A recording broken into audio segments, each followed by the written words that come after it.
In this nitty-gritty basics Let's Play live stream, we're going to be playing American Mah Jongg at Mahjong Time.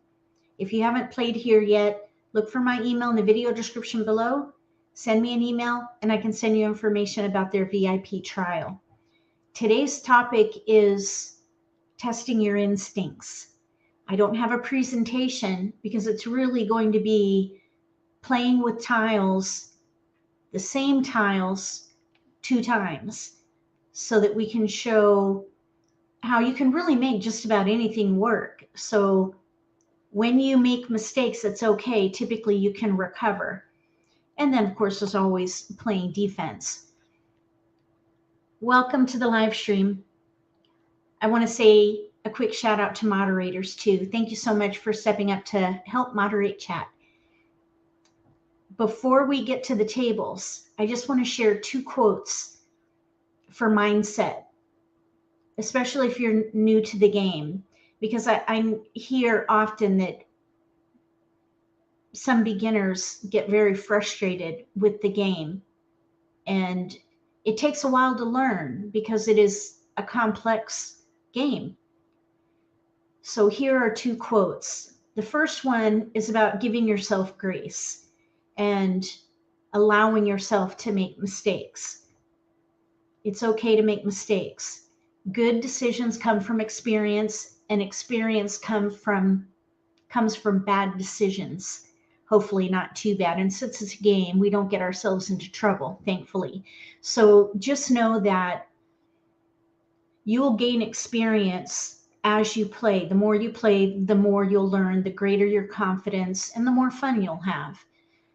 The other quote that I want to share is one of my favorites, all-time favorites. It is a quote from Nelson Mandela. I never lose. I either win or I learn.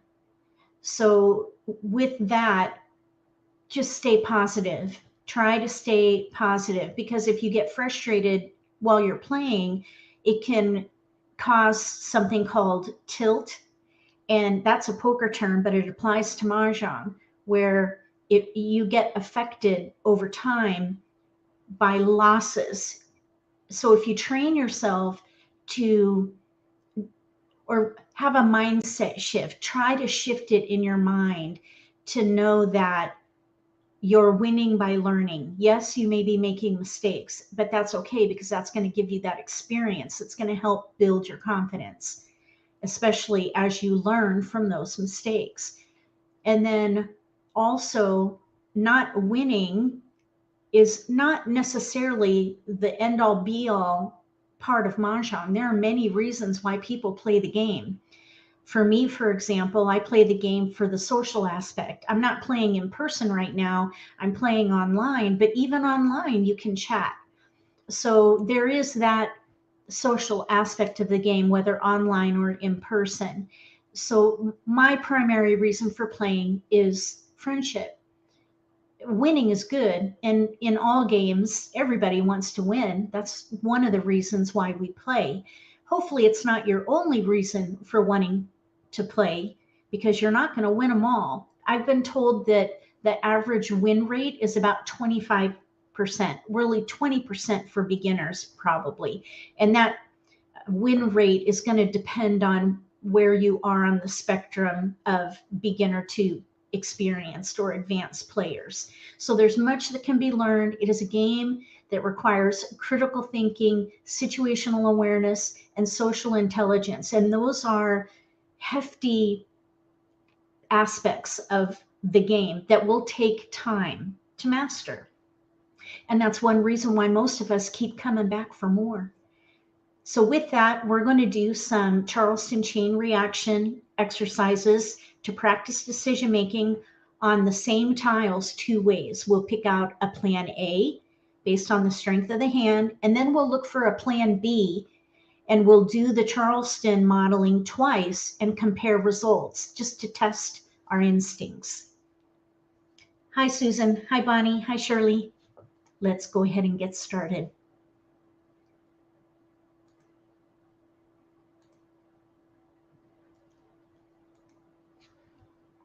We want this one right now. We're going to play in school games. So I just logged in, and we're going to go to Mahjong School, and then we're going to find a random wall, practice random wall in the left column, game name. And by the way, you can practice in Mahjong School 24/7 free of charge.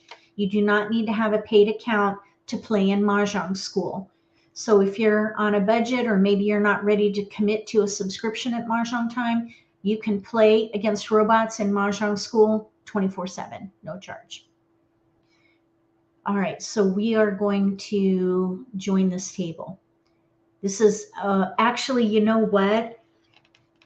When you play at a random wall, right now, each deal is going to be different. So what we need to do is we need to play at the game names that relate to hands on the card, you know, the categories. Here we go. Here's my card.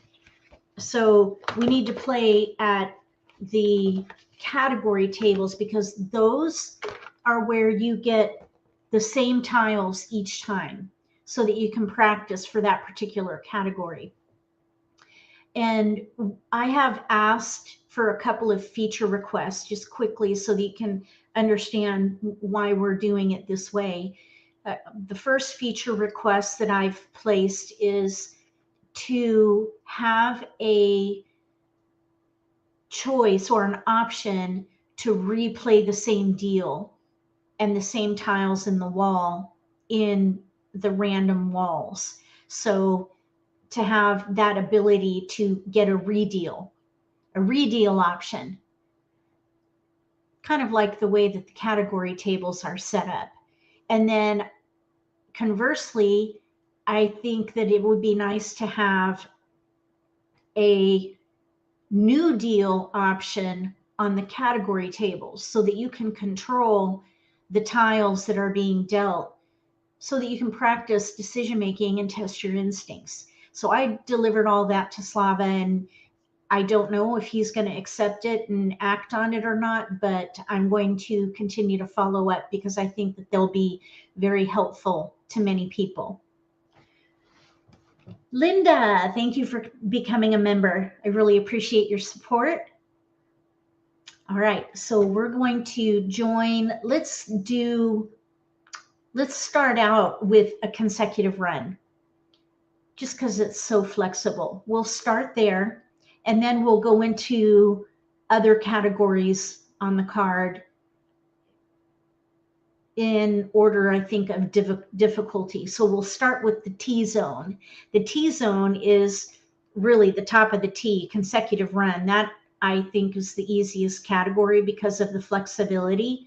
And then if you draw a line across the card, you have 2, 4, 6, 8, and on the other side, 3, 6, 9. So those also, the number tiles, because of the sheer number of tiles, 1 through 9 and 3 suits, the number categories are going to have more flexibility and switchability and options. So after consecutive run, we'll do probably odds next, and then we'll do 2, 4, 6, 8 and 3, 6, 9. So hopefully that will take us maybe an hour and a half, I think. And then for the last couple of games, maybe we can do a quick poll or something to see what people want to do, what category to play. So let's get started with consecutive run. So I'm going to go ahead and join this table. And what we're going to do is look at the tiles that were dealt, and we are going to pick a plan A and a plan B. I'll go full screen now so you can see the tiles really well. We'll sort the tiles and put our jokers. Well, this is how I like to arrange my tiles. Jokers on the left, pair of flowers, then winds and dragons, which we don't have right now. We have 1, 2, 5, pair 5, 2, 3, 4. Oh, that was in BAMs. And then 2, 3, 4 in cracks, pair 3 and 4. And then we have a 3 dot. So we have all 1, 2, 3, 4, 5. 5 number range. With a pair of flowers, we won't be able to use both the 5 bam pair and the 3, 4.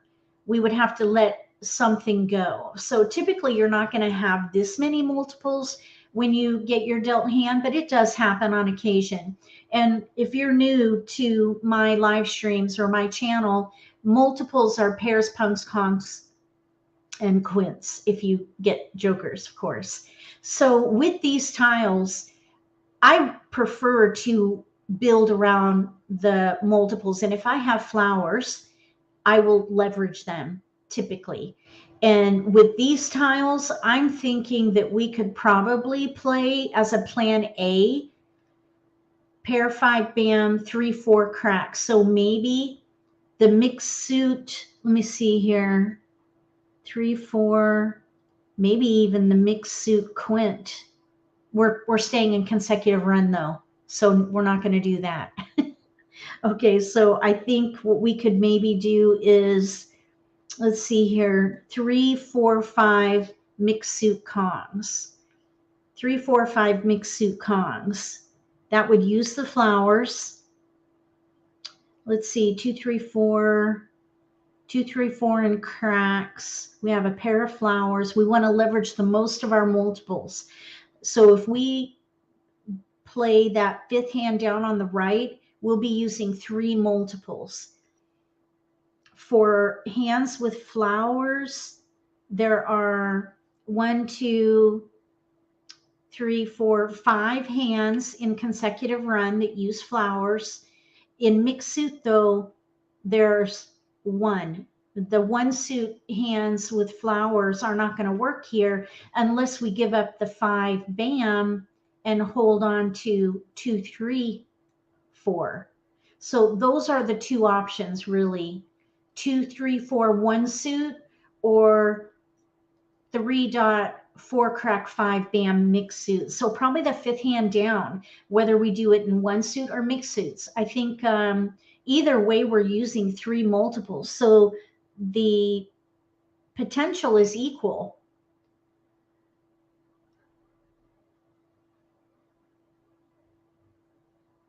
Let's see, 3, 4, 5, 2, 3, 4, 3, 4, 5, 2, 3, 4. Let's do 1 suit first, and then we'll try mixed suits next.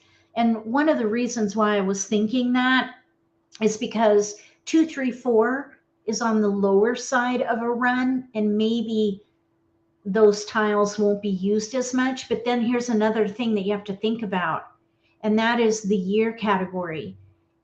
If anyone is playing a year hand, we're going to have a hard time with 2, 3, and even 4s to some degree because of the addition category.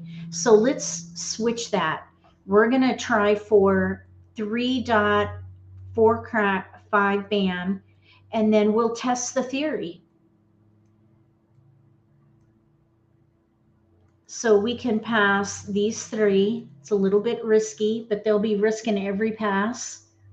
So we're going to try 3.4 crack 5 bam mixed suit Kongs, 5th hand down on the right, under consecutive run.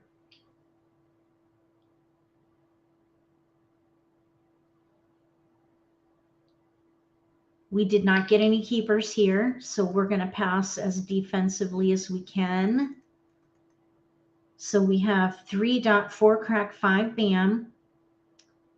I would stick with it. Josie, hi, I haven't seen you in a while. Good to see you here. Okay, so now we have a pair of 2s.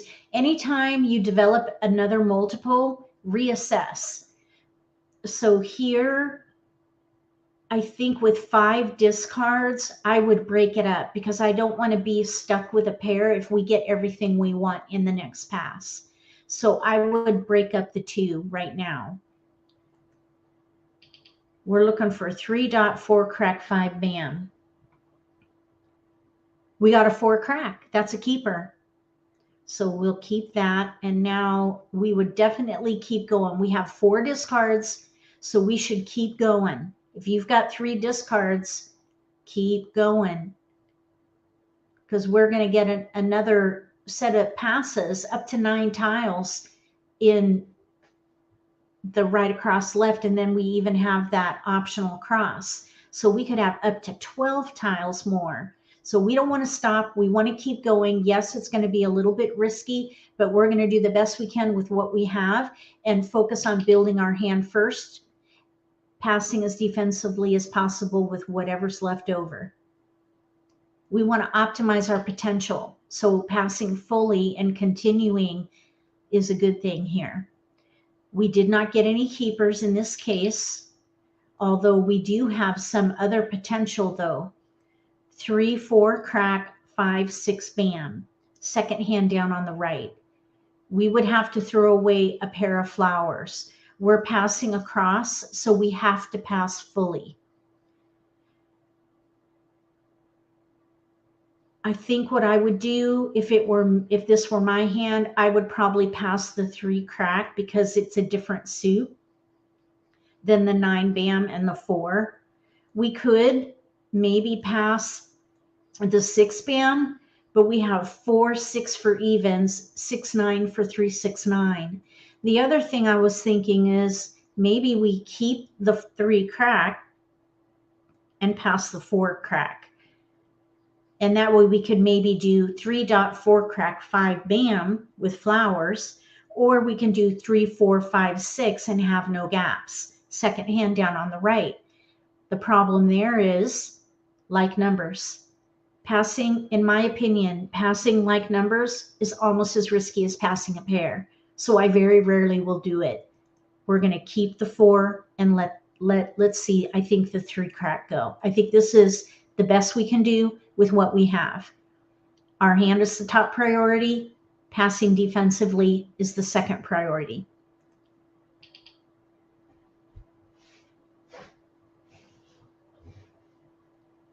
No keepers, and that's okay.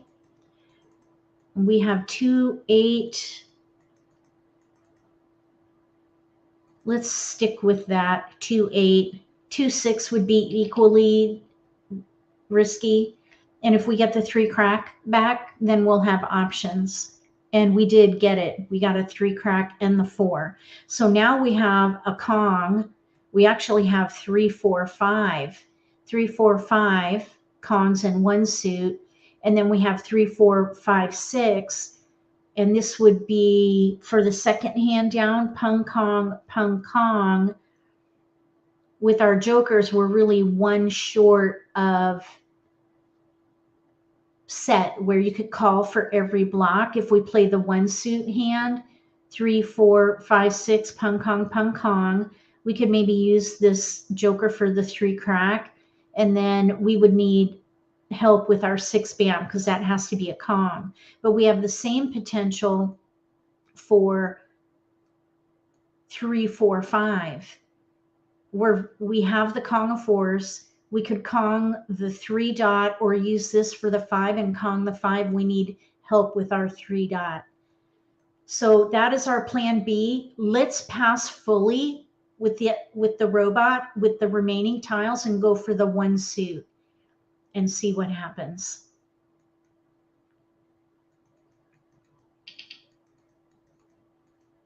It's a little bit risky. There's risk in every pass though. You just want to do the best you can with what you have. And if it's super risky, then pass blind. Okay, we didn't get any keepers, but we have a hand with no gaps and 3 discards. So this is what you want to track with this chain reaction exercise.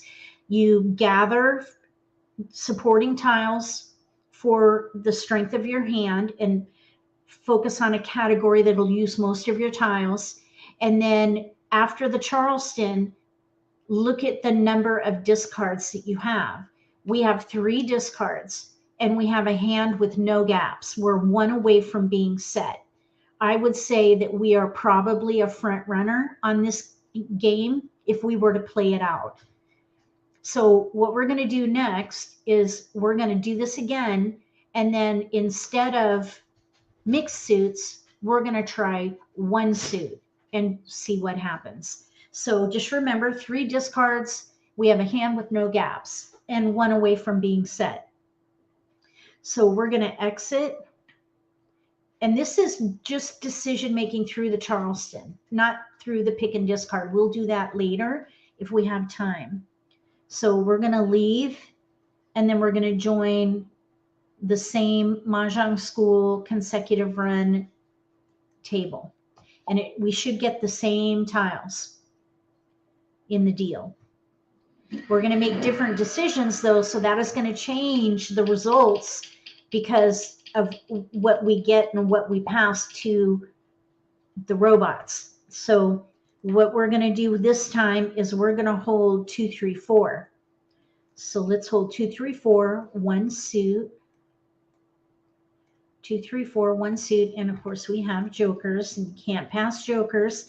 And I would just go ahead and break up the 5 right now. And that way we can pass maybe 2, 5, 3, let's say. Something like that.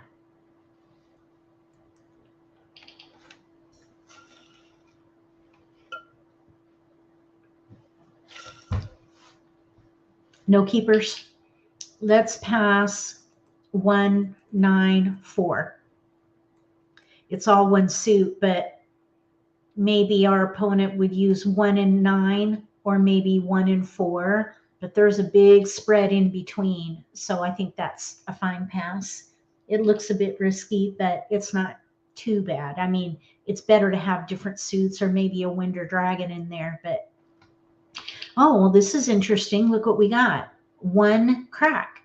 1, 2, 3, 4. If we were to get a red dragon, we could maybe play that concealed hand. So let's keep that 1. We'll pass 2 bam, maybe the 5 and the 8. This is looking equally as risky as the previous. 2, 8 evens, 2, 5. That would be a 4 number range if they kept both of them. So it's a bit risky, but our hand comes first. We got to build.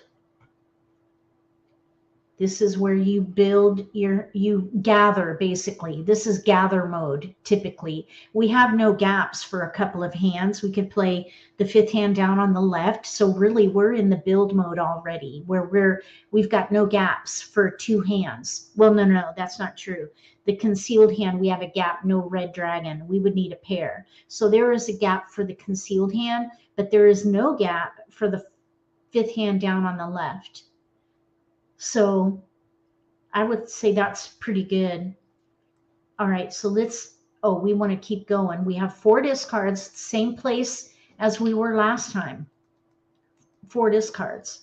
So here, 4, 6, 8, all evens versus 4, 7, 8, consecutive run. I think I would probably do 7, 8. It's really 6, 1, half dozen the other because this is all evens and this is 7, 8. At least just 2 of the tiles are consecutive. I think this might be a little bit better. We're looking for a 1 crack or a red dragon or maybe build up the 2, 3, 4.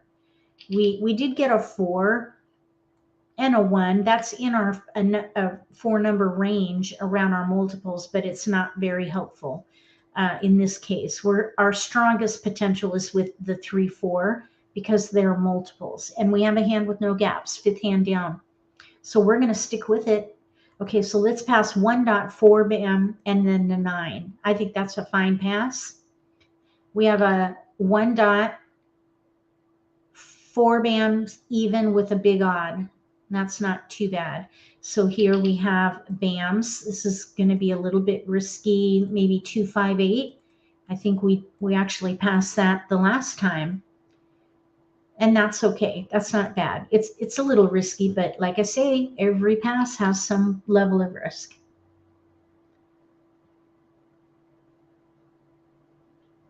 We got a keeper, a 2 crack right there, 2, 3, 4. Now we have 1, 2, 3, 4 pair. That's awesome. And this is one thing that I think about. We're in the optional cross and they want 3. We do have 3. This is a little bit risky, but we have a hand with no gaps and 4 multiples.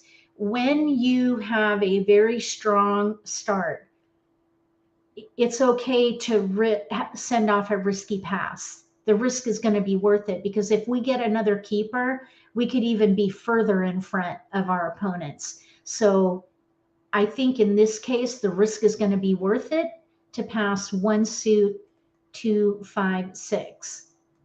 Oops, I accidentally clicked 2. I meant to click 3. That was my bad. So let's do 2, 5. It's okay to make mistakes. We'll recover. Okay, so we might have gotten one additional tile, but what we have here is 3 discards and 2 hands. So we have kind of a one hand with no gaps and a hand with a gap as an option. Technically, we have 4 discards with the 1 crack if we play 2, 3, 4 because of that gap, no red dragon. And I think the last one we had 3 discards. So probably the mixed suit was the right choice because we had 1 tile better. So I think my instincts were correct, and that's what this exercise proved. However, we're in the same position as far as being able to call discards. We have our pair and we have 3 multiples. These all need to be Kongs, and we have 2 jokers. We just need 1 more tile in order to be set, which is exactly where we were last time. So the other option was just a little bit better. This, I think, still makes us a front runner. We do have 4 discards. We're going to need to draw at least 1 good tile, but that's exactly where we were last time. Okay, so tell me what you guys think about this exercise. What are your thoughts about this chain reaction exercise? Does it make sense to you? And do you want to talk about how you would do it with tiles at home? So let's just open it up to discussion. Let me know in the chat. And if I don't see any comments, we'll just keep going and do another one. I've got lots of videos on chain reaction.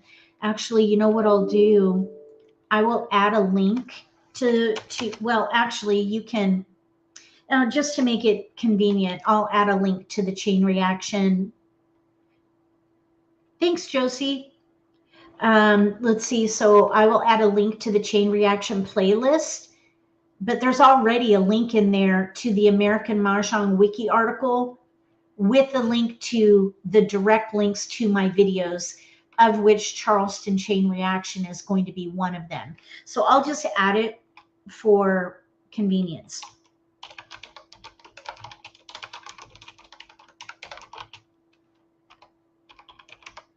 Okay, so the link.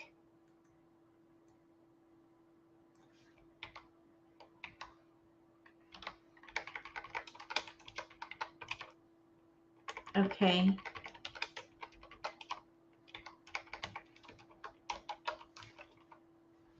So I'll get that after.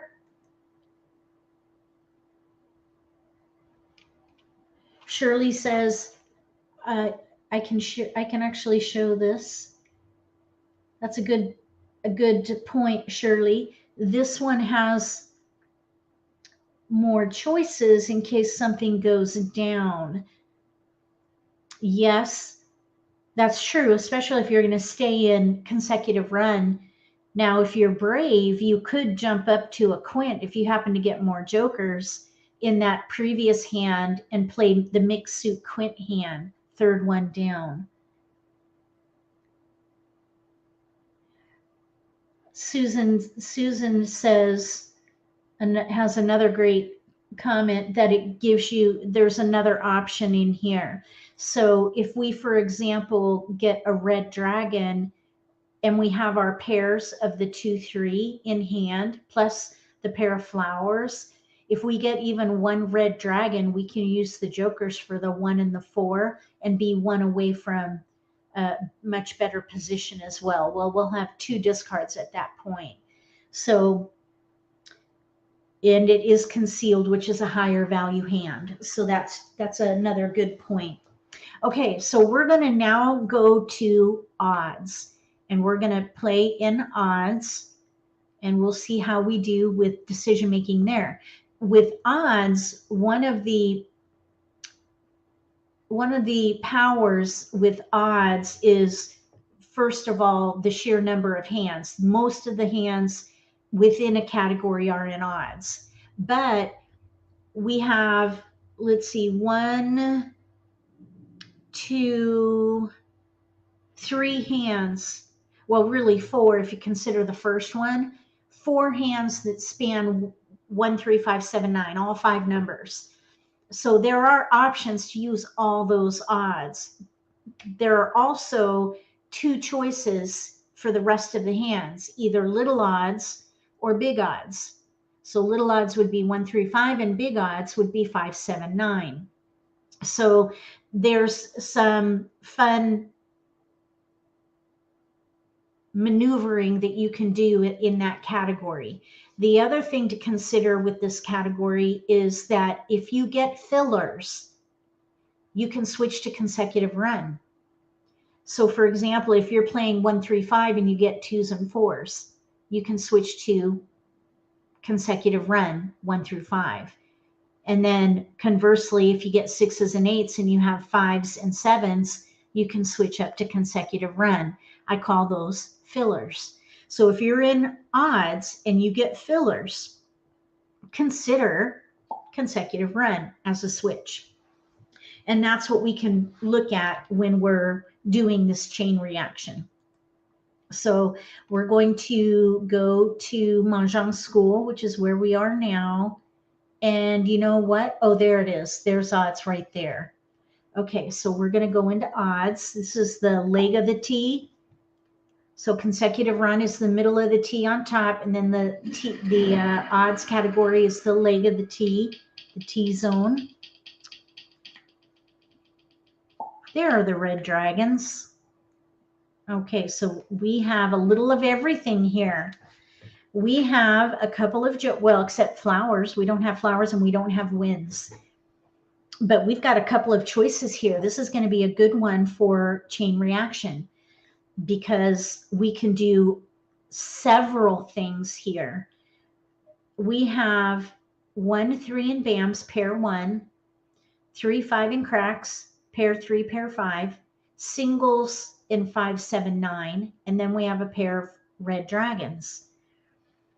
So with these tiles, we have 1, 2, 3, 4 multiples again, which is, I think they do that intentionally to help build your confidence with the game. You're not always going to get 4 multiples when you get a deal. Sometimes you get all singles, which hopefully we'll be able to do a little bit of practice on regular random deals at the end of today, where we'll just play regularly. We'll see. So let's see. We have 1, 3 bam, 3, 5 crack, second hand down on the left. That would use 3 multiples. We'd have to let go of the red dragon pair. So let's think about another option where you use every number in odds. 1, 3, 5, 7, 9, first hand on the right. We could do 1, 3 bam, 5 crack pair, 7, 9 and dots. Those are singles right now. We need a pung of 7 dots and a pair of 9 dots. So that pair of 9 dots, that would be the weakness for that choice. With 1, 3, 3, 5, the second hand down on the left, there's no weakness. All we have to do is build up. And you can use any number of jokers. So if I were to have to decide between those 2 hands, I would go with the second one down because you can use any number of jokers. Whereas the second hand on the right on the top, you have to have a pair for your 9. We do have a pair for our 1, but that 9 dot would be a weakness. So you want to go with the option where you have fewer weaknesses, and that would mean the decision would be the second hand down. So this kind of thinking can really simplify your decision making if you look for, with your options, look for gaps and weaknesses go with the option that has fewer of, well, really no gaps. You don't want to, you want to try not to play a gap hand, and then few weaknesses. In this case, second hand down on the left. So there's, let's see here, another thing that we could do is the fourth hand down, but we have a gap, no flowers. That is an example of a gap hand. Even though we have three multiples, 3, 5, and cracks with a pair of red dragons, we have no flowers. That's a gap. So we're back up to the strongest potential, second hand down on the left. Another potential would be the concealed hand. There's a gap there too. No one crack. Even though we can use the jokers for that gap, if you try not to define, or not define, but try not to plug your jokers in right away, save those for later and build around what you have, what you know. And that's going to make you stronger in the end than having to use jokers to fill a gap. Try not to do that and use the jokers to build as opposed to fill a gap. Sometimes you need to do that though, and that's okay, but try not to start there. We have a hand here with no gaps, second hand down on the left. And let's see, is there anything else we could do? 1, 9, 3, 1, 3, 5. We do have 1, 3, 5 in mixed suits, third hand down on the left. 1 bam, 3 crack, 5 dot. We'd have to break up 2 pair, the 5 crack and the red dragon, plus we have no flowers. That's a gap. So I would just take that off the table completely. I'd rather use the most of my multiples and play a hand with no weaknesses, which would be the second hand down. So that's our plan A. Plan A. The second option with the greatest potential, in my opinion, is the first hand on the right. That's plan B. So let's do those two and we'll compare and see what happens. So we're going to use the jokers to separate keepers from chaff.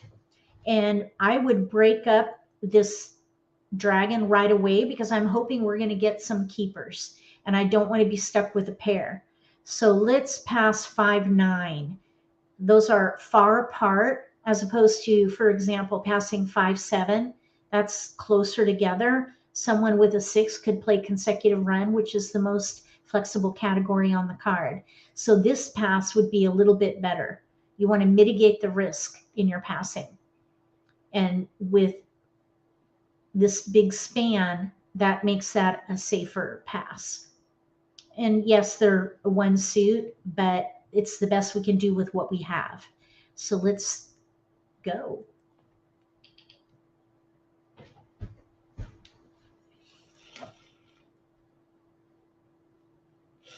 Whoa. Okay, we've got a 1 crack and we got the red dragon still here. So we could still do 1, 3, 5 dragon, but we still have a gap. So I would let it go. Another thing that happened is we got a 4, 3, 4, 5. That's a filler. We could potentially switch to 3, 4, 5 consecutive run, and there's a 4 as well in BAMs. 3, 4 BAM, 3, 4, 5 crack.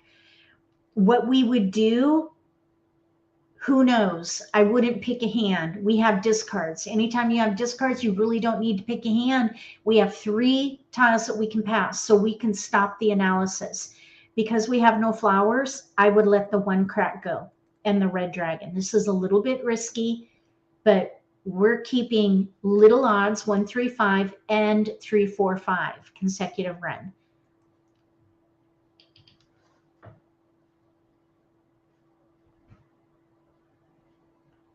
No keepers. Well, no, we did get a keeper, the 3 bam. Oh my goodness, we got a 5. Oh man, and a 6.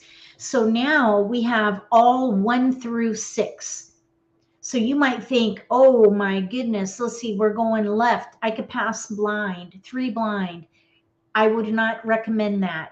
We have way too big of a range. If you look in consecutive run, the widest range is 5 numbers in 1 suit.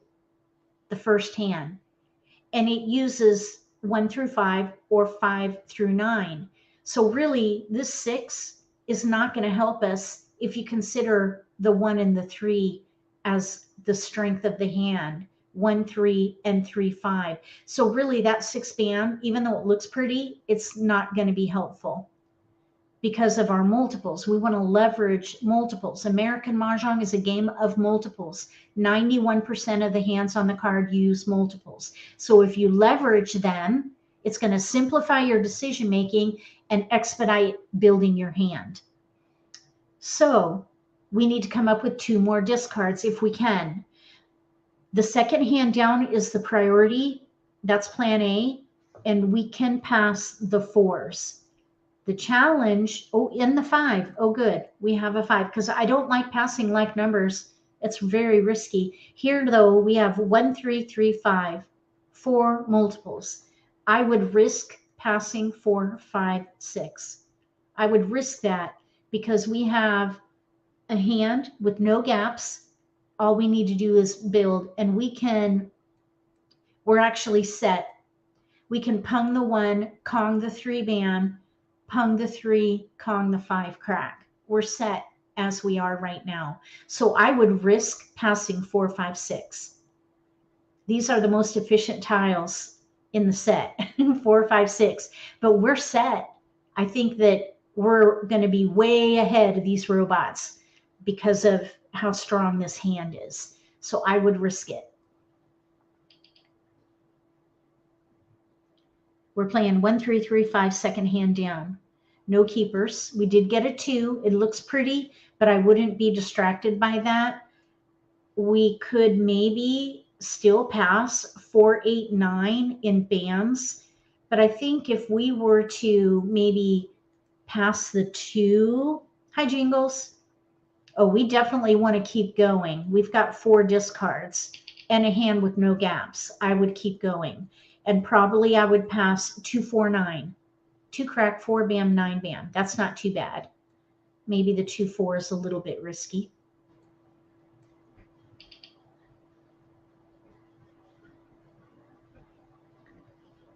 No keepers.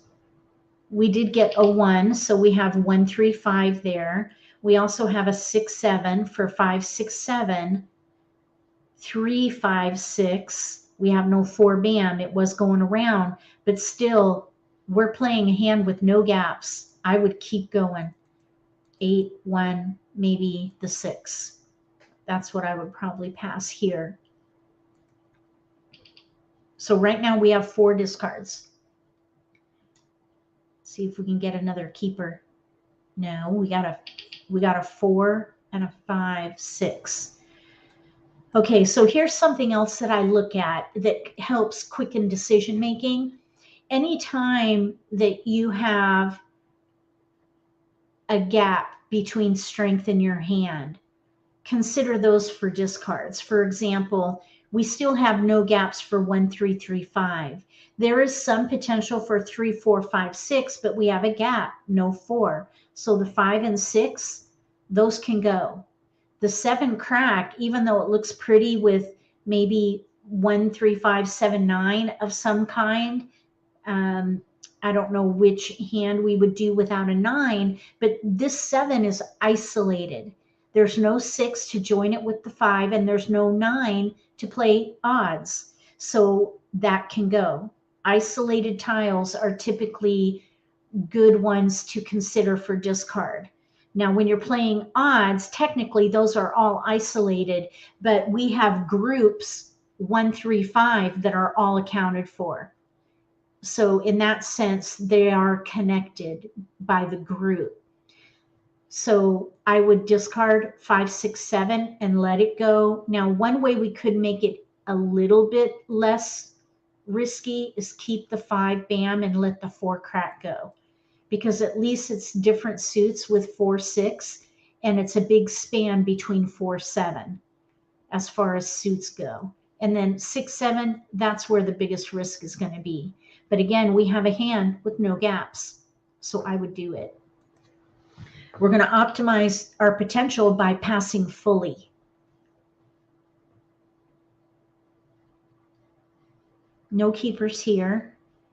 And we have some good tiles we can pass probably here. So I would pass 3 and risk 8, 9, and 1 suit.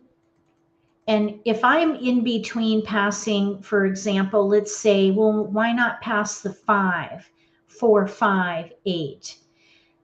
4, 5, 6 in the middle of a run, those are the most efficient tiles because you can go up or down in the range. At least the 8, 9 are on the edge and they're not as flexible because you can only go down. So if someone keeps that 8, 9, they would need a 7, 6, 7 probably even, or something like that. So hi Dee. All right, so we're going to pass. 8, 9 I think is less risky than 4, 5. Bottom line there. Okay, we got the 2 and the 4. So let's just put everything in order and see how we ended up. The 9 bam is isolated. That is a discard. And if we just kind of stop right there for a moment, we have 1 through 5 consecutive run. The 1 and the 3 bam, if we were to focus on consecutive run, there's a gap. We still have no gaps with 1, 3, 3, 5. And that's what I would focus on because of that. We could maybe do 2 crack, 3 crack, 4, 5 bam, but we'd have to throw away 3 pair. I'd rather use the multiples and let that drive my decision. The multiples should drive the decision. So the 2 goes away, the 4 goes away, and the 5. So that's 4 discards and a hand with no gaps. We're actually set. We can Kong the 5, Kong the 3, Pung the 1, bam, 3 crack. So in that sense, I would say we're probably a front runner because we're East. We're going to discard 1 tile and we'll be left with 3 discards. If you have 3 discards or less after the Charleston, you're going to be a front runner for that game, most likely. It's not a guarantee, but the chances are that you will win that game with that few discards because you have gathered tiles and we're actually in build mode. We've got no gaps. So I think that was a great Charleston. So what we're going to do now is we're going to look and see if that first hand on the right is better. So we have 4, just remember, we have 4 discards and a hand with no gaps, and we're set. So let's do it again and compare results. So we're going to go to odds right here.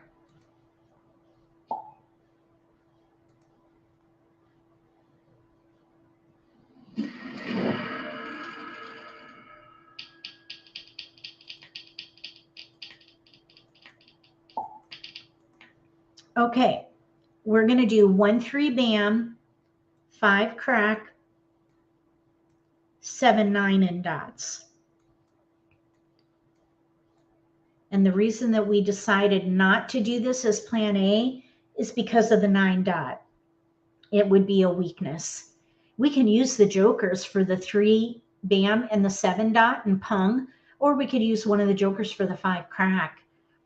So let's break up these 2 pair and we'll get started. So we're focused on the first hand, second one on the right, the hand on the right.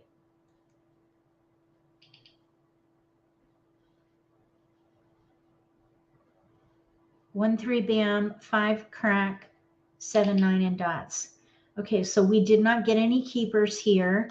There is some consecutive run that's come in here. So you always want to think about the fillers when you're playing odds. Think about the fillers and reassess to see if there's a stronger option in consecutive run. And in this case, I don't think so because our multiple is with the 1 bam. We have no 2. And you might think, well, why not think about like numbers? 1 crack, red dragon. We'd have to break up a pair of 5s. We already broke up 2 pair to try for this first hand on the right. So I would let these go and continue focusing on that first hand. So let's pass maybe the 4 crack so that we're left with a 3, 4, and 2 suits. Now, we could maybe pass 1, 4, and bams, and this would be a safer pass now, but then we'd be left with 3, 4, and 1 suit. So I think if this were me, I would do 1, 4.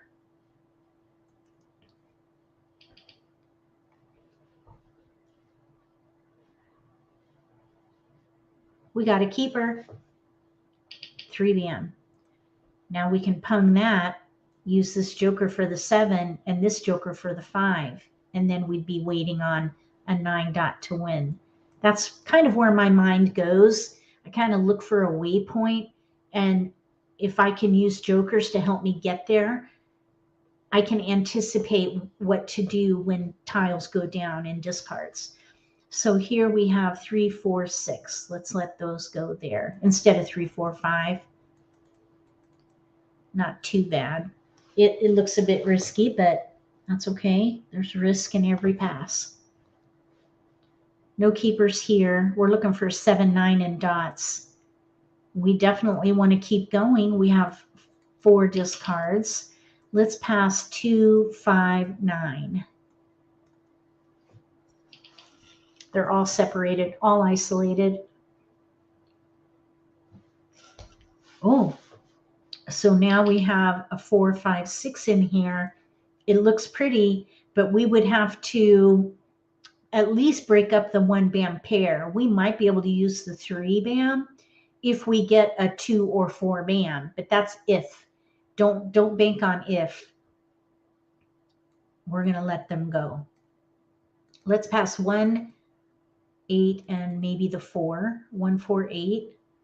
I think it's kind of equal here. 1, 6, 8, 1, 4, 8. Equal risk, I think. No keepers. We did get that 4 bam, so we could have maybe done 3, 4 bam, 5, 6 crack. Oh, here it is right here. 3, 4, 5, 6, but we'd have to break up a pair of 1 bams. I would rather pass fully and optimize my potential to get a keeper. So let's pass 3, 6, 4. We're looking primarily for a 9 dot. That would be ideal. 9 dot would be ideal. We got a 9 bam. Okay, well, that's all right. We've got discards. So they want 3. We can do 3. So let's pass 3, 6, 8, let's say. So we got 1 keeper out of that. Let's see if we get anything here. No. Whoa, we have a pair we don't need, which is another strategy we're not going to go into right now. But we ended up with 4 discards and a hand with no gaps. We have 1 weakness, and that is with the 9 dot, but we're set. We have our pair of 1s. We could pung the 3, Kong the 5 crack, pung the 7, be ready to win on a 9. That might require 3 exposures though, which could sit everybody on defense. So there's a weakness here. So plan A, second hand down on the left, was definitely the best decision with these tiles.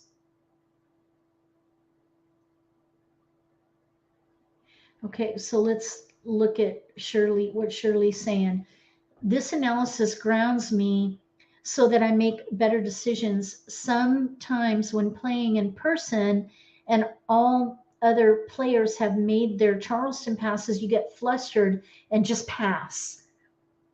Okay, and that's okay. In the beginning, when you're learning this game, that anxiety is going to be there because it's complex and you're probably playing with people who already know how to play the game. Chances are you might be in a beginner group where everybody's trying to find their way, so the pressure's off there. But if you're playing in a game where people know how to play, there will be some anxiety there. Even experienced players might experience that if they're sitting at a table with someone who's better than them, even with experience. Like if you go to a tournament or something like that. When I play in a tournament, I'm a little anxious because I know those people are competitive. So that's okay. You're human. So that is okay. One thing that you can do is kind of switch it a little bit. If it gives you so much anxiety that it's taken the fun out of the game, focus on passing defensively and don't worry about your hand until after the Charleston. Then start from scratch, analyze what you have, and start gathering from there. And that way, at least you're not building your opponent's hand and you're keeping up with the pace of the game.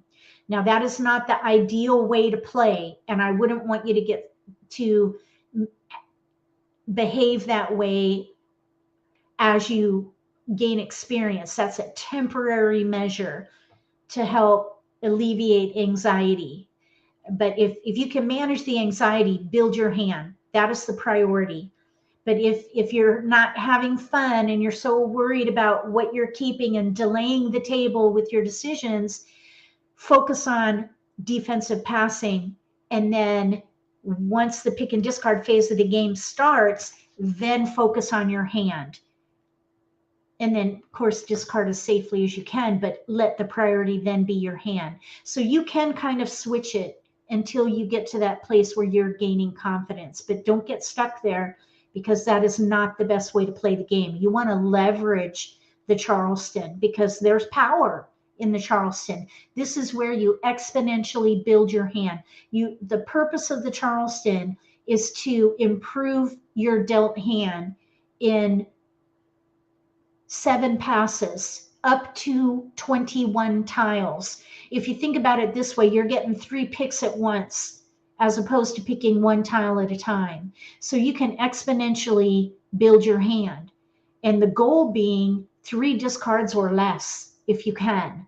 4 discards is okay too, because you could be a contender with 4 discards. If you have more than 4 discards, you're going to have to draw really well and make really strong decisions to catch up to the group, because you're probably going to be an underdog at that point, maybe a dark horse. So, okay, Shirley, excellent. So try that and let me know if it helped you. Okay. And just again, remember, once you gain confidence with hand development, drop that as a strategy and focus on your hand first. That's my only caution there. You don't want to use that as a standard going forward after you've gained some experience. All right, so now we're going to play 2, 4, 6, 8. So we're going to leave this table and we're going to go back to Mahjong school.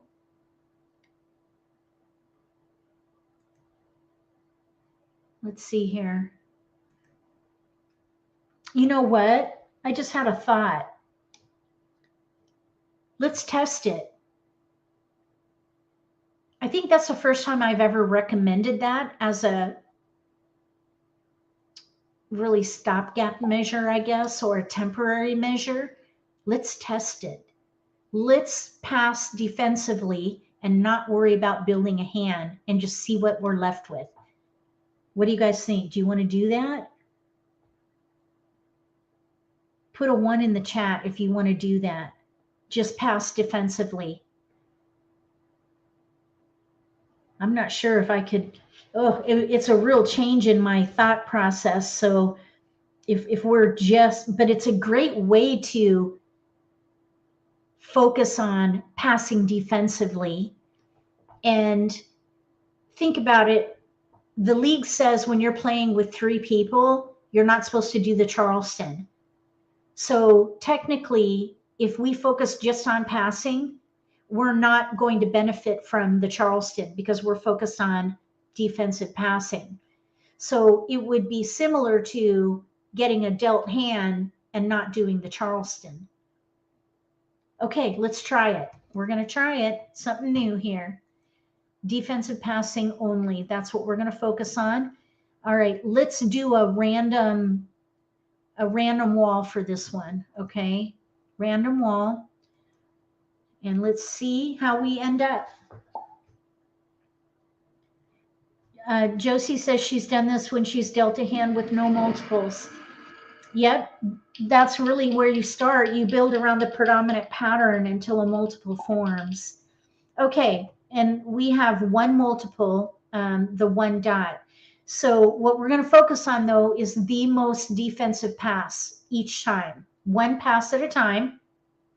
So I start with, I think the best pass is a wind with a little number and a big number, even, odd, split in two suits. So here we have, let's say, one crack. Oh, no, let's do even, odd, split. So let's do this 4 crack 9, 4 6 dot 4 crack, or here, no, 1 crack. There we go. This, I think, is probably one of the best kind of passes you can do. A little number in one suit, middle or big number in a second suit, and then a wind. I think that is probably one of the most defensive passes you can do. So there we go. Let's just see what happens. And we're going to try to follow that type of a pass as we go. So here we've got a 1 bam, 2 bam, 9. Okay, so let's pass a dragon, a little number and a big number, even and odd. So let's do, oh, oopsies. Oh my goodness. Hold on a second. Sorry about that. Oh my gosh. Okay, so did you guys hear what I passed? West 6 dot 1 crack. That's what we passed. So sorry about that, guys. Okay, so we're going to do green dragon. Let's do 2 bam, 9 dot, 9 crack. That's another pretty good pass.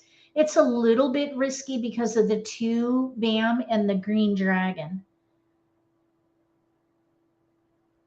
I got it. We have a bit of a delay here, so hold on. I'm going to wait. Are we caught up together now? We good? Everybody's screen caught up to our pass here? Oh, let me go full screen too. So we have 2 bam, 9 crack, green dragon. Put a 1 in the chat if we're all okay now.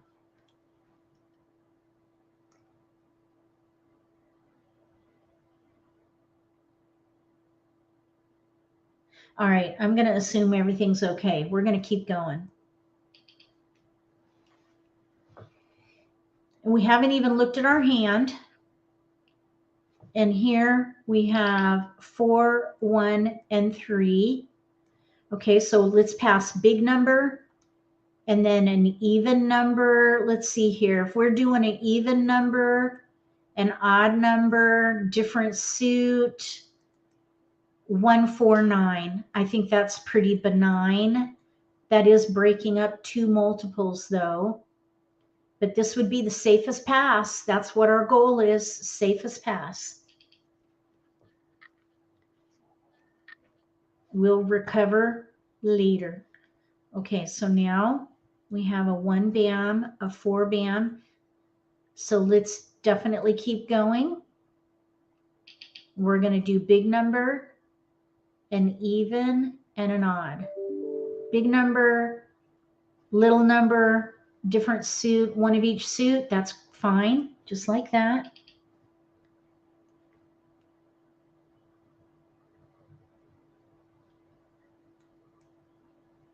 Okay, so here's a 2 and a 7 and 9. Okay, so we're going to do big number in 1 suit, big number 1 suit.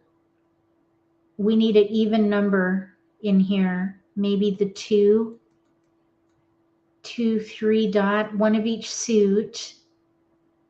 We could maybe keep the 2 and let the 4 go.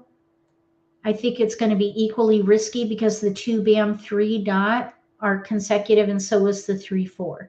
So equally risky.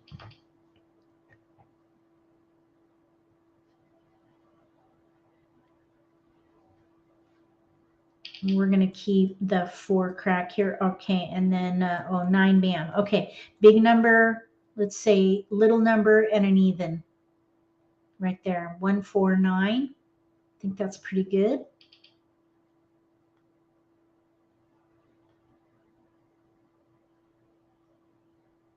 Wow, look at what we got. Oh my goodness. Okay, so we're doing the optional cross. So big number, let's see here. If we do an even, an odd, and a little number, we can do fully, pass fully. So 2, 2, 1, 7. We didn't focus on our hand whatsoever. Maybe a little bit with that 2 bam. And we have now the result. So we have 1, 2, 3, 4 multiples. Let's just pull them off. So this is where you would reassess, build around the multiple. That concept still applies. So we have 1, 3, 5, 5 little odds. I would keep the 5 bam and the 3 crack. And that leaves us with all little odds. We do have 4 in here, which has some consecutive potential. Let's see here. So maybe keep the 4. If we were to draw a 2 bam, for example, we might be able to play. No, there's a gap there. I would say the 4 can go, and I would focus on little odds or like numbers with 5s and keep the dragon. That could work also. Or maybe even 1, 3 bam, 3 dot, 5 dot green dragon, maybe keep the dragon. So by passing defensively, we ended up with a category full of fodder and 2 discards. What are your thoughts about this? What do you guys think about this result? I think that turned out to be an interesting exercise. And again, if you ever play 3-handed, you're not supposed to do the Charleston. So in essence, we're ending up here with a dealt hand because we didn't focus on our hand whatsoever. We just passed defensively. Not bad.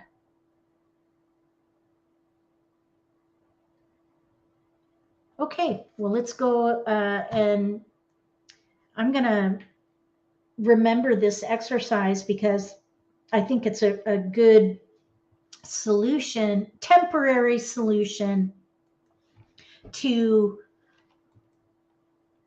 that learning curve.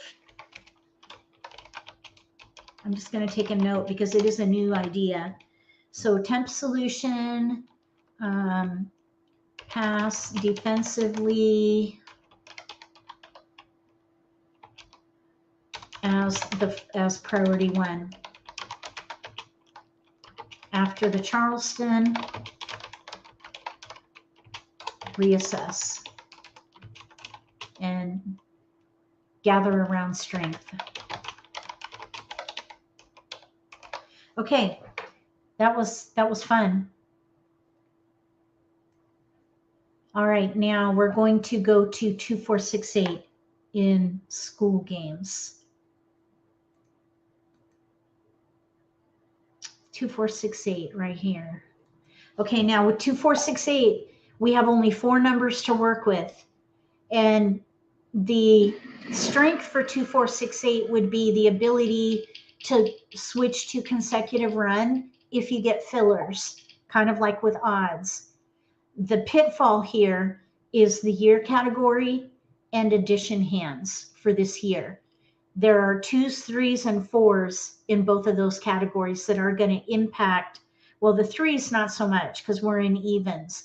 So 2s and 4s are going to be hard to get if anybody is playing in the year category or in addition. So just think about that when you're working in 2, 4, 6, 8. But there is that potential to switch if you get fillers. So let's see what we have to work with. We have a couple of jokers, and we've got lots of multiples here. 4, 5, 6, 8 in BAMs. Pair 6, pair 8. 2, 4, 7, 8 in dots. Pair 2, pair 4. There's a hand screaming out. Do you guys see it? What hand would you play here?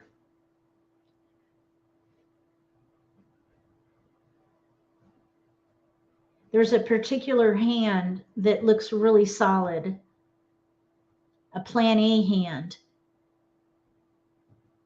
And then, of course, we're going to need to pick a plan B.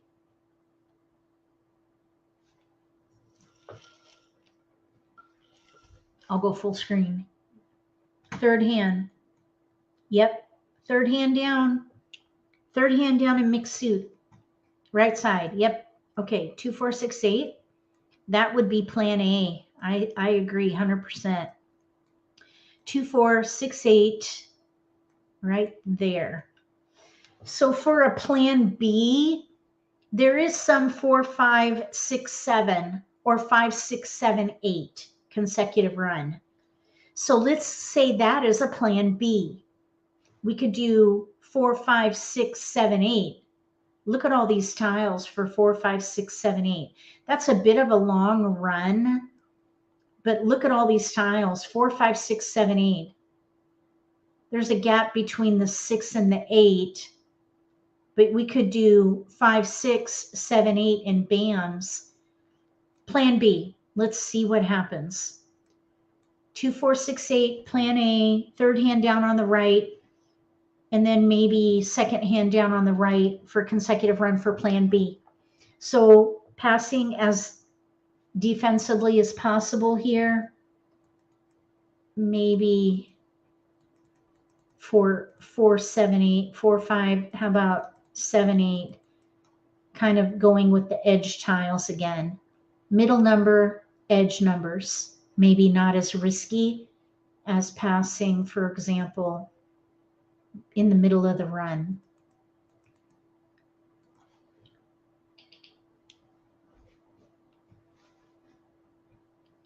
Two, 4, 6, 8 is what we're looking for. We got a keeper right there. We have only 3 discards. That is really risky. But look, we have 2 dot we could pung, 4 dot we can Kong. We've got our pung of 6s, and here's our 8 BAM we could Kong. Pung, Kong, pung, Kong. We're set. I would risk it.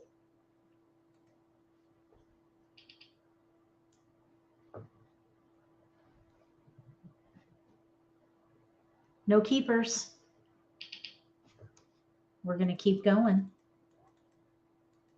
It's tight, but it's doable. If we get all keepers, no, we didn't. So we don't have to worry about it. We'll keep going. Yes, I think we should keep going. We have 3 discards, which means we can still go. If we get a keeper with this first pass, any one of these tiles we can sacrifice, because if it's discarded, we can call it. And if it's not discarded, we can use a joker later to replace it. So you can recover if you do have to break up your hand. So we're going to keep going.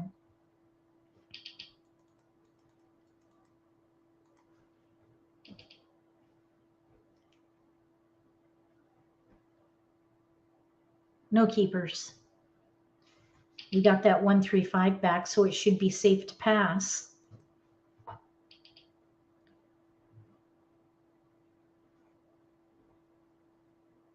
No keepers. We got that pass too. That's weird.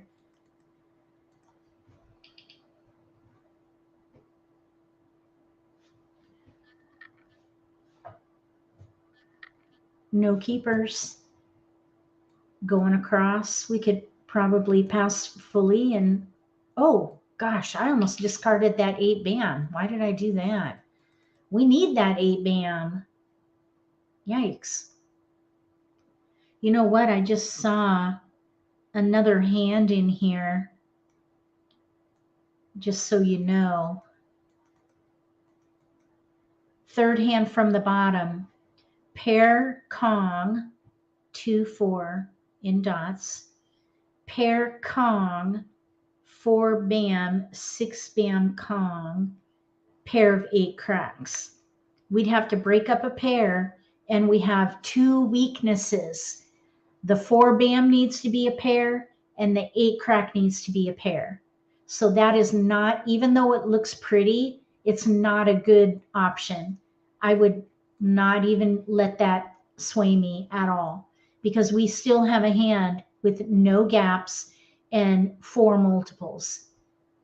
So I would not let that distract me. We're playing 2, 4, 6, 8, third hand down on the right. No keepers. So we have a hand, we have 3 discards and a hand with no gaps. And we're set. So I think that was a great choice. Now we're going to exit, and we're going to go with consecutive run this time, 5 through 8, 4 through 7, or 5 through 8.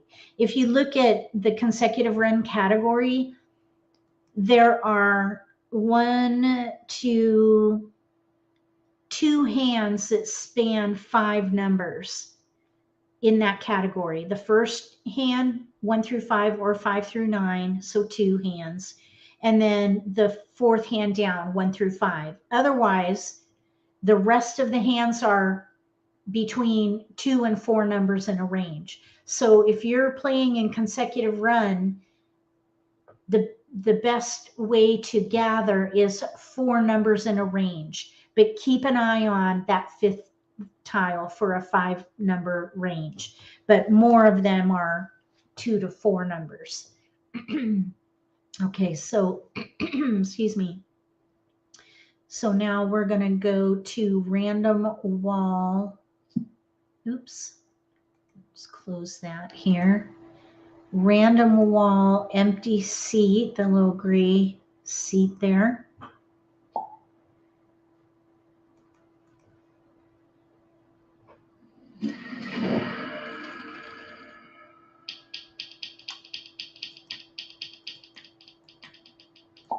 Okay, now wait a minute. These are supposed to be the same tiles. These are not the same tiles. How'd that happen? Hold on a second. Oh, I know why. We were supposed to go into evens, not consecutive run. That's why. Okay, so we're going to go back to Mahjong school, and we're going to go to the even table. Make sure you go to the right table. Okay, 2, 4, 6, 8 with the empty seat. Okay, now we should get the same tiles.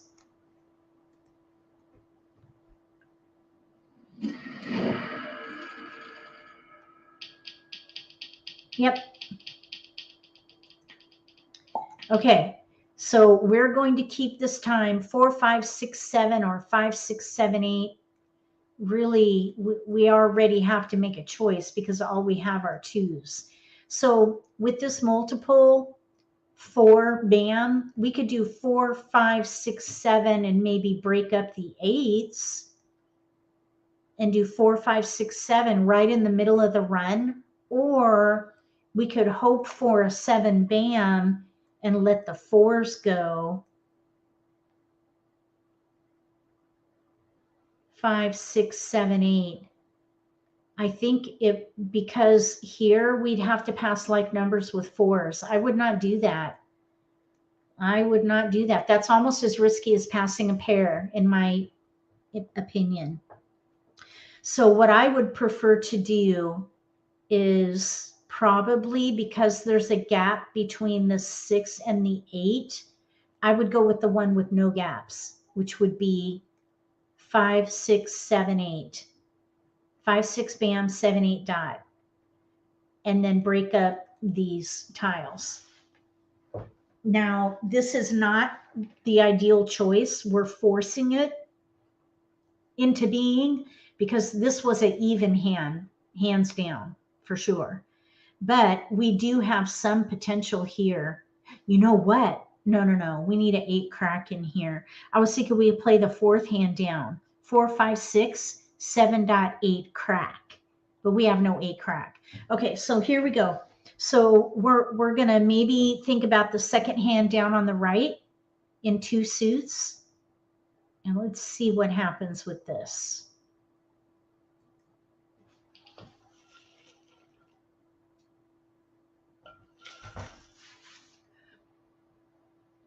We got a 6 and a 3. Okay, well, look at this. 3, 4, 5, 6, 7, 8. We could maybe still play that second hand down in 1 suit now. Here's a 1 bam. If we get the 2, we could do 1, 2, 3, 4. But really our strength is with the multiple of 6s. So really this 1, not good. So let's pass 1, 8, and then maybe the 4. That looks pretty good to me.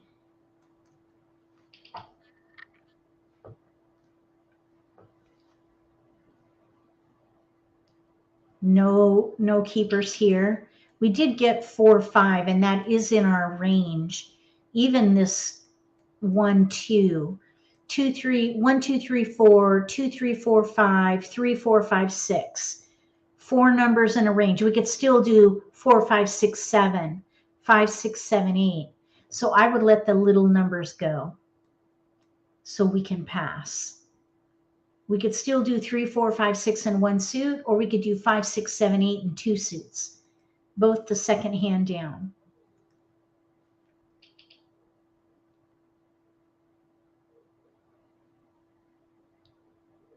We have 4, 5, 6 in cracks right there. That's in our range. We have 1. Okay. Now here we have 4 through 9. That's way too long of a range in mixed suits. That's not how it works. 4 number max. If you look at the consecutive run, I'm sorry, 5 number, 4th hand down. We could, for example, maybe do 4, 5, 6 in cracks, 6 bam, 7 dot, 4th hand down. So let's just look at that real quick. So basically, oh no, that's not correct. We would need the 3 crack. So we didn't use this, we can't use the 6 and we can't use the 9. So it would be 3 crack, 4, 5 crack, 6 bam, 7 dot. But we have a gap, no 3 crack, and that's a single, which could get picked up. But we also have 3, 4, 5, 6, 1 suit Kong, or 1 suit Pung Kong hand, second hand down, and also 5, 6, 7, 8. So we have to make a choice. Because we have a gap, I would let this 3, 4, 5 idea go, because we have no 3 crack. We have no gaps for the other 2 options. So I would keep going. We've got discards. You just whittle down your options. If you're between hands or between categories even, whittle down your discards and keep going, because you're going to turn down up to 12 tiles that you can use to gather and build. So you want to keep going if you can. And most times you can, unless you know what hand you're playing and you have no gaps. You're ready to, you're set and you have only 2 discards, then you could maybe stop the Charleston and be okay. All right, so here we did get that 8 bam back. We have a 5 dot, 1 bam. Those totally can go. Really, this 8 bam is not helpful at all. The 5 dot, you might think, well, maybe we could keep that, but we have no 6 dot. The 5 crack, we could probably let go of. It's really a 6, 1/2 dozen the other here. So we could pass that. Oh, you know what? If we get flowers, we could play 5 crack, 6 bam, 7 dot. Maybe we keep the 5. It's probably a long shot though, because we have a gap, no flowers. That's the 5th hand down on the right. And here we have a 4 crack, 4, 5 came back. We have 2 discards at the moment. I would still let this 4 go. It looks a bit risky, but they're spread wide apart. We've got little, big, odds, and an even. So even though it looks really risky, maybe our opponent might use 2 of the 3. Okay, now let's see. We've got a 5, 7, 8. We are still doing the optional cross. I would stick with the plan. We have 4, 5, 6. Well, something interesting did develop here. 4, 5, 6 in BAMs, 7 dot, 8 crack. Right there. 5th hand down in mixed suits. I would still keep the 3 for a 1 suit option, 3, 4, 5, 6, and probably even the 8, 5, 6, 7, 8, second hand down, either way. And we have 3 tiles to pass. We didn't use those with any of those options. So always try to keep your eyes open for other options. There's no gaps for 3 hands in there.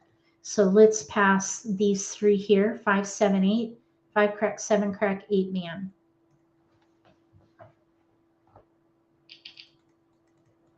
See if we can get any keepers.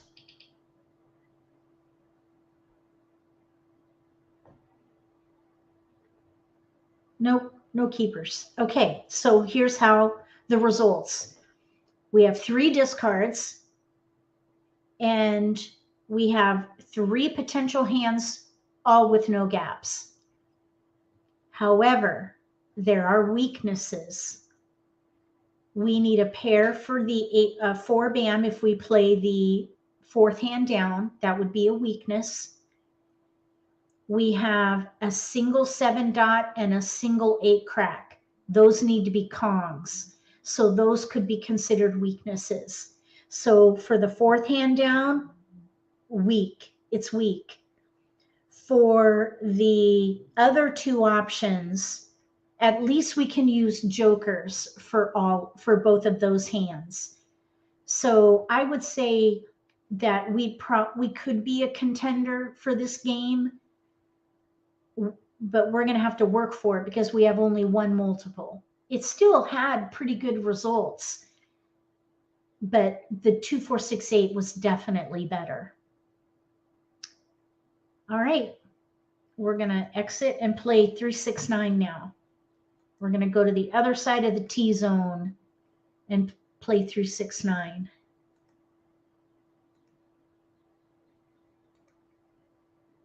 Right here. This is a tough category because you only have 3 numbers to work with. They're going to deal us a good representation because they want to help build our confidence with it.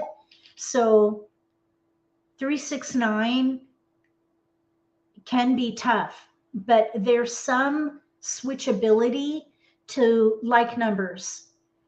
Typically 3s and 6s are the numbers that you can switch with, and there's 1 hand in addition that is also switchable. 3, 3 like numbers and 6s. So you can see here we have 3, 6, 9. Let's just sort that. 3, 6, 9 in 2 suits. I would try for the concealed hand, but you know what that would require? That would require passing a pair and a flower. If we try for the concealed hand, we have a hand with no gaps, but that would require passing a flower and a pair of dragons. I would not do that. I definitely would not do that. The dragon hands in this category are opposite. So we could potentially use the green dragon with the cracks if we get a white dragon in there. But that would require us to pass 3, 6, 9 in 1 suit. I think that this is better than passing a flower and a pair. It's the lesser of evils here. 3, 6. One thing we could potentially do is play a gap hand, and maybe that would allow us to pass defensively would be the third hand down. Let's just look at that. 3-6 in BAMs. 3-6 in cracks with 9 dots. 3-6 pair, one or the other. 3-6 pung, and then a Kong of 9s. Now that's going to require us to pass like numbers.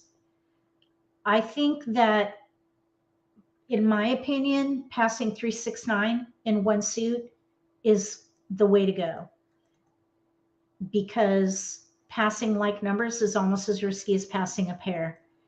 I think this is better in my opinion. So what do you guys think? What would you guys do here? Which hand would you play in 3-6-9? Let's see here. What else could we do? 3-6-6-9. What about 3-6-6-9, the first hand? If we did 3-6 in cracks, 6-9 in BAMs, and that would allow us to pass even safer. So maybe that is the way to go. 3-6 pung kong, 6-9 in BAMs, pung kong, pung kong, pung kong. Sixth hand down, 1, 2, 3, 4, 5, 6. Let's see here. Oh, let's look at that one. Okay, so here we do 3 BAM, 9 crack, green dragon. That would be probably pretty safe pass. But let's look at what Josie says. 3 crack, 6 BAM, 9 crack, green dragon for keepers. We could pass 3-9 with a 6. 3-9 with 6. So that's 1, 2, 3, 4, 5, 6 tiles. Okay, 6 tiles. Let's count for 3-6-6-9. 1, 2, 3, 4, 5. So it's one better there. Same with cracks. And then if we were to do 3-6-9 dragon and then pass 3-6-9 in one suit, that has more tiles. 1, 2, 3, 4, 5, 6, 7 by 1. Let's try it. Let's try Josie's idea and see how it goes. We're doing first Charleston passing right. How about if we let plan A be the 6th hand down, and plan B can be the first hand? 3-6-6-9. No. The 4th hand down. So let's say second hand from the bottom is plan A. 4th hand down is plan B. That would be a gap hand. Okay. This will be fun. So let's do 3-6-9. Here we go. We're going to try for the 6th hand down, the knitted hand. It's called knitted because it goes in and out. We got a keeper, a 6. So let's pass 3, maybe 9-5, I guess. 9-5, 3-9-5, 3-6-9. Okay, here we go. The 3 and the 9 need to be Kongs. No keepers. Let's see. Let's do 7-9 instead of 1-2. I think it's probably equal. They're both on the edge.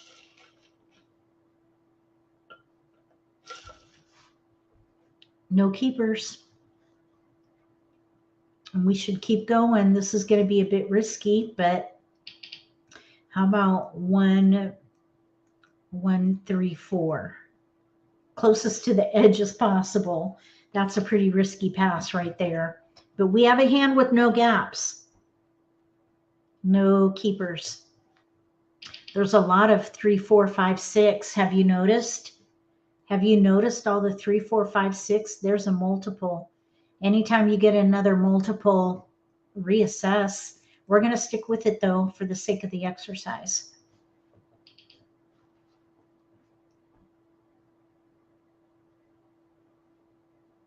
No keepers. This is heavy laden with mams. How about 259? 259.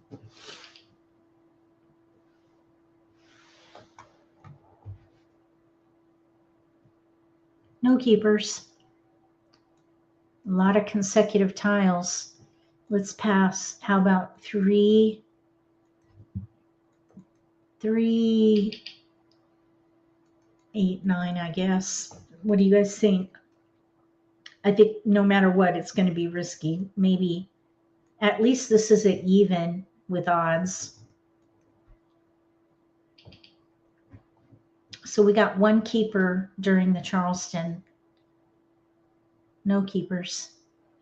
3, 4, 7, 1. Okay, so we have 5 discards. Flower. We don't need the flower. No flower with that hand. 6th hand down. 2nd hand from the bottom. 3, 6, 9. The 6s match the dragons. No gaps.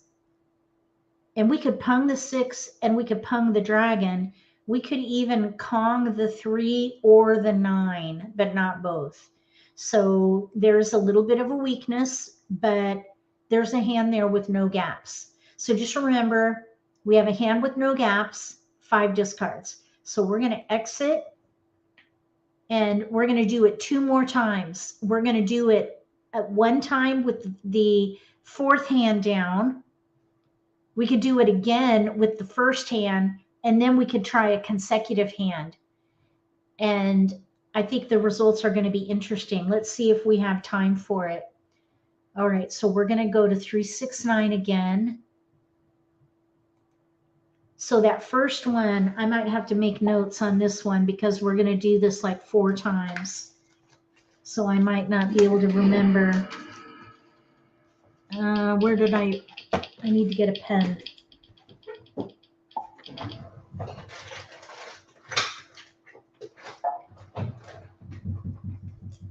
Okay, so the first one, we played 3, 6, 9, number 6, and we had 5 discards. Let's see here, we'll do it like this. 5 discards. Make notes if you need to as you go. 5 discards, no gaps. 5 discards, no gaps. That was the first attempt. That's the first iteration. We're now on the second iteration, and we're going to try 3, 6, 9, number 4.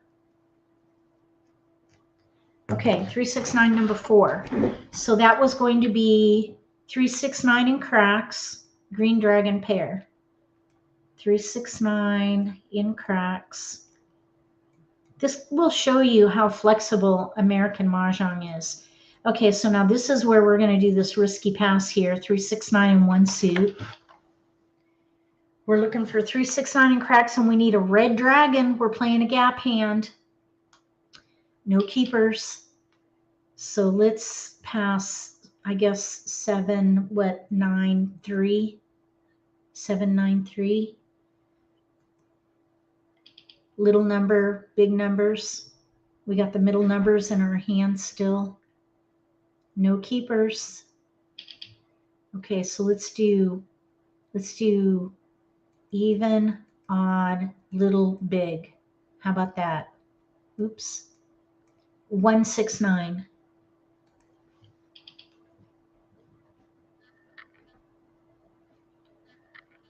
No keepers. We have a pair of 5s. Look at the consecutive in here. Okay, so we're going to keep going. So let's say 2, 3, 5. At least there's a split there.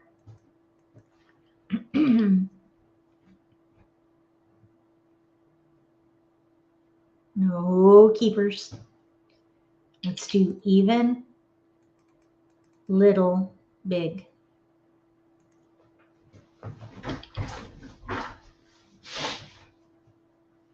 We got a 1, but what we're looking for are 3, 6, 9. Okay, so we have a 1 crack. How about 3 and 6? 1, 3, 6.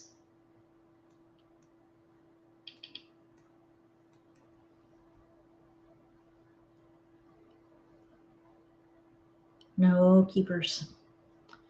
Okay, they want 3. We can definitely do 3. We've got 5 discards here. So we can do a little odd, even. How about a big even, a little odd, and another, oh, how about a middle odd here? 1, 5, 8. There's a big spread in between all those. That's not too bad. It looks pretty risky, but they'd only maybe use 2 of the 3, if that, maybe even 1. Okay, so we're done.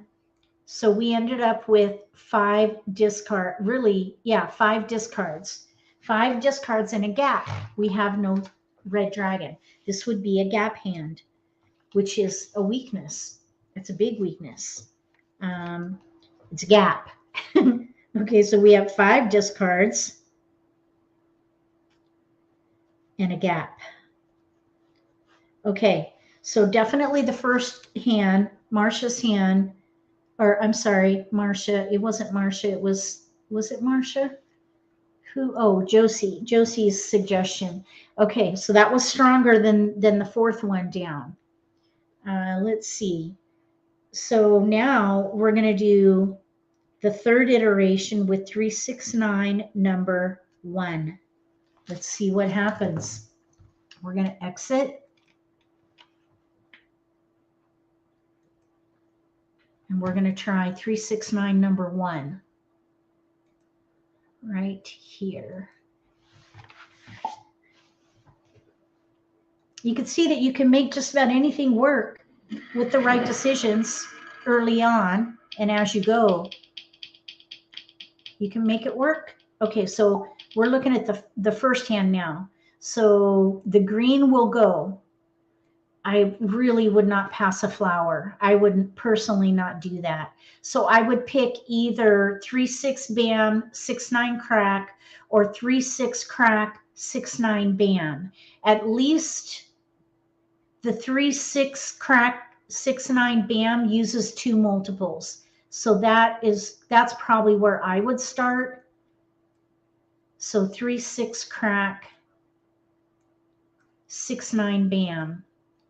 And oops, and that would allow us to pass somewhat defensively there. So we're playing the first hand. We're not going to need the flower, but we're hopefully not going to need to pass it. We got a keeper, the 6. So let's let the dragon go maybe with the 3, 7. 3, 7, not too bad. We let that 9 crack go, so we don't need that 3 bam. We got a 9 bam. That's a keeper. And then here's 5, 2, 1. That's a little bit risky here. 1 suit, 5 number range, bit risky. But we have a hand with no gaps. And actually, we're set. We could pung the 3 crack, Kong the 6 crack, pung the 6 bam, Kong the 9 bam. So I would say that risky pass is worth it. I would keep going.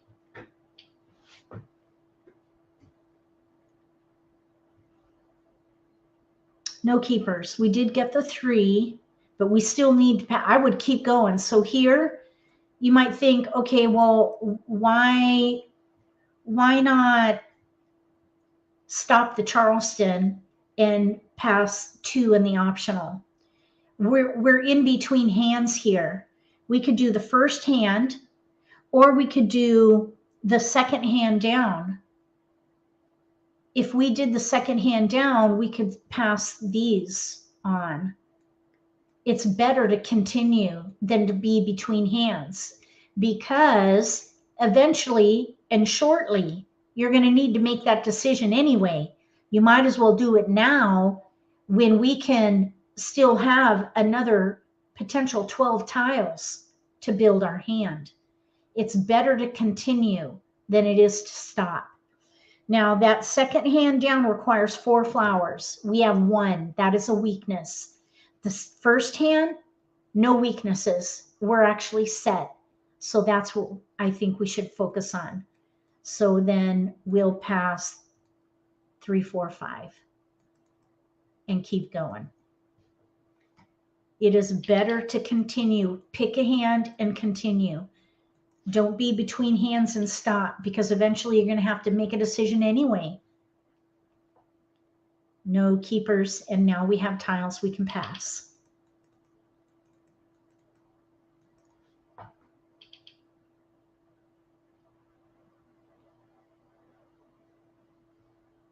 No keepers.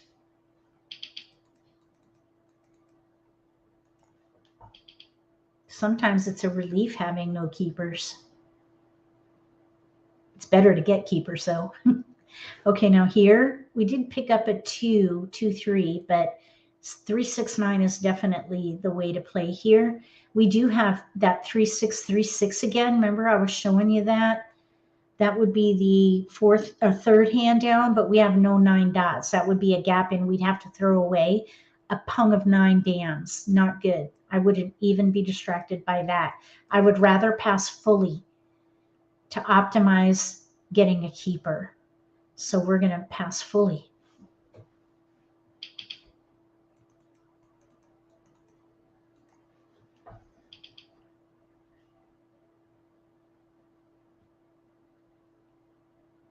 No keepers. All right, we have 4 discards and a hand with no gaps, and we're set. I think, were we set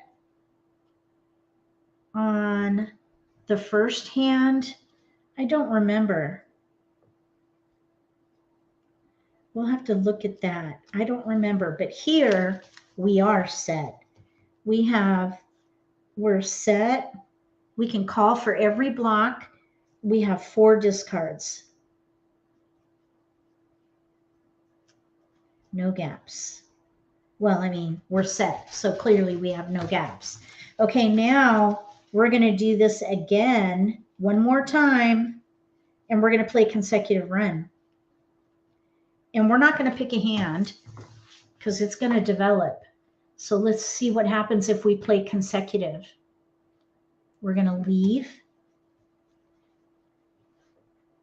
And we're going to go to Mahjong school and play 3, 6, 9 again. One more time. So I think hand number 3. Oh, no. I think the iteration 3 with hand 1 had a better result than hand 6 because we were set. I don't recall if we were set on the first iteration. Okay, so now this is going to be a bit of a challenge. We're going to focus on maybe let's do 3, 6, 9 and bams. There was some potential there. So let's start with that one because there's nothing consecutive right now. And we're going to watch for the trend. If you keep an eye on the trend, and here it is, 5, 6, 7. So there's our trend, 5, 6, 7. We have tiles we can pass. Now this green dragon, we might even be able to keep that, but that would require us to break up a multiple, the 9 bam. I'd rather keep it. Because if we get an 8 bam, we could play that first hand and let the 3 bam go. We have a 9 bam, a 1 and a 2. So let's just look at them. Look at this. Yikes. This is all one suit. 1 through 9. We have 2 jokers. I wouldn't consider playing that pair hand, consecutive pair hand. I would not consider that with jokers. I would rather leverage the jokers. So we have 1, 2, 3, 5, 6, 7, 9. I think the little numbers, there's a gap, no 4. So I think the 1 and the 2 can go. We have 5, 6, 7, 9. We could pass 1-2 flower, but I would not recommend it. There are flowers in, I believe it's 40%, 44% of the hands on the card use flowers. I think what I would do here, you know what? I would focus on 3-6-9. Second hand down. We have multiples, no gaps. We need flowers though. That's the kicker.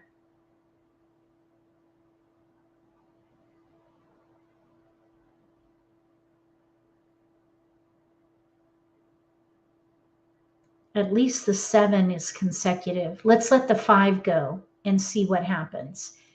It looks like 3-6-9 is definitely the category for these tiles. Even though consecutive tiles come in, sometimes it just doesn't work. Okay, now here we have a 3 band. 3, 4, 5, 6, 7. 3, 4, 5, 6, 7. So we started out in 3-6-9, but look at these runs. To use all the multiples, American Mah Jongg is a game of multiples. That's what I would go with, the multiples. We have a hand with no gaps, all multiples in there except, of course, the flower. But we can use jokers because it's a Kong of flowers. We have our pair, excuse me, we have our pair, and we can use the jokers for the flowers. So technically we're set. Even though we'd have to make an exposure with 2 jokers, we could Kong the 3 and the 9 and be ready to win. Even if we were to lose jokers, we don't need jokers for the 3 and the 9. So I think it would be worth the risk to keep going and pass 4, 5, 7. It's pretty risky, but I think that it is worth it because we have a hand with no gaps and 3 multiples, 2 pungs, which is very strong. So instead of consecutive run, we're going to ditch that thought and go with consecutive run, or 3-6-9 number 2.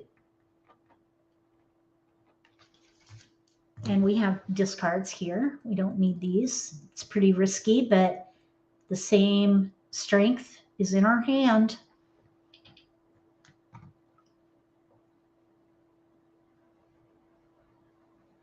No keepers, which means we have discards. So we can keep going, and I think the risk is worth it. We're probably a leader on this table here, front runner for sure. No keepers, and we can pass fully. Risk it. Risking it is fine.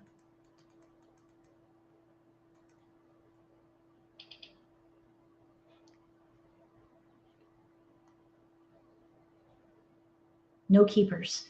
So here we have 3 discards.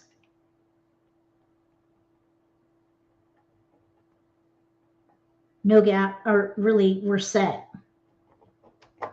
Okay, so here's the result. I'm going to go here. Okay, so we did this 4 times. We stayed within 3-6-9, but we tried to go to consecutive run and it didn't quite work. And that's because the game is giving us 3-6-9. In the real world, we might have been able to go into consecutive run, but in this case, it was better to stay in 3-6-9.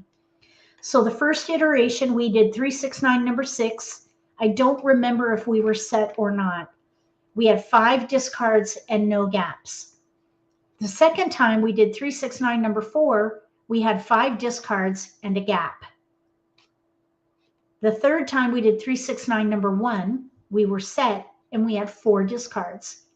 This time we did 3-6-9 number 2, we had 3 discards and we're set. I'd say second hand down was the strongest potential.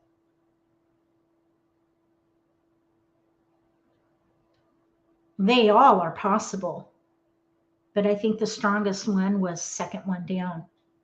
All right, what do you guys think about this chain reaction exercise? I hope you found it helpful. If you do it at home with your own tiles, I have videos on how to set it up. Basically, you get your dealt hand, 13 or 14 tiles, random. You just put them in front of you upside down. And then you look through the rest of the tiles that have been mixed on the table. And you just quickly look through, let's say 30 or 40 of them, 30 maybe, something like that.